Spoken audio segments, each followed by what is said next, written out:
बोरखड़ा क्षेत्र में सड़क हादसे में एक महिला की मौत हो गई। सूत्र के अनुसार दो बाइक आ रही तीव्र गति से बोरखड़ा क्षेत्र में राजमार्ग पर यातायात कर रहे थे, तो इसी दौरान महिला को गलत दिशा से आकर टक्कर मारने पर घटनास्थल पर ही महिला बुरी तरह घायल हुई और ज्यादा से ज्यादा खून निकल जाने पर महिला की घटनास्थल पर ही मौत हो गई। बहरहाल मुद्दे को लेकर लोगों में नाराजगी का माहौल छाई हुई है।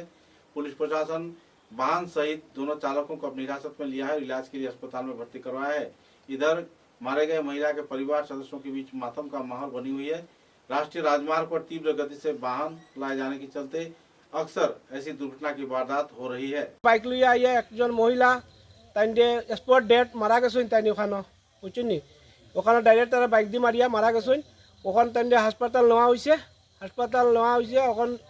ওখান শিলচার তাই ওখান থেকে শিলচার প্রেরণ করা হয়েছে। মানে মহিলাদের নাম হইল ছায়ারানী চন্দ। আর বাইক যে আইছিল সোননাথপুর থেকে আইছে, 80 থেকে 90 কিলোমিটার স্পিড দিব বাইকের। বাইক চালকের নাম এটা নাম জানি না, মানে তারা ধর্ম হইল মানে মুসলিম ধর্মের মানুষ, ঠিক আছে। আর বাইকের মানে খুব স্পিড, 80 থেকে 90 কিলোমিটার স্পিড হবে বাইক। এরকম স্পিডে বাইক চালাইয়া প্রায় সময় এই রাস্তা দিকে যাওয়া আসা হয়। আমরা যদি প্রতিবাদ করি তারা উঠিয়া জিজ্ঞায় তোমার বাবার রাস্তা নেই। এটা হেমন্ত বিশ্ব শর্মার সরকারের কাছে আমি জানাইতে আসি।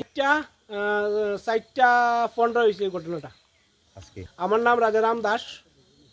এটা এইখানে আমার ঘর, এইটার সামনেই আমার ঘর, পাশেই আমার ঘর। যে মারা গেছেন তার পরিবারে বর্তমানে কে আছে? তাইনের পরিবারে তাইনের জামাই আছে, তাইনের 2টা ছেলে আছে, তাইনের ছেলের বউ আছে। জামাইর নাম কিটা? জামাইর নাম গৌরাঙ্গ চন্দ্র। ওখানে ডেড হয়েছে। ডেড বডি ওখানে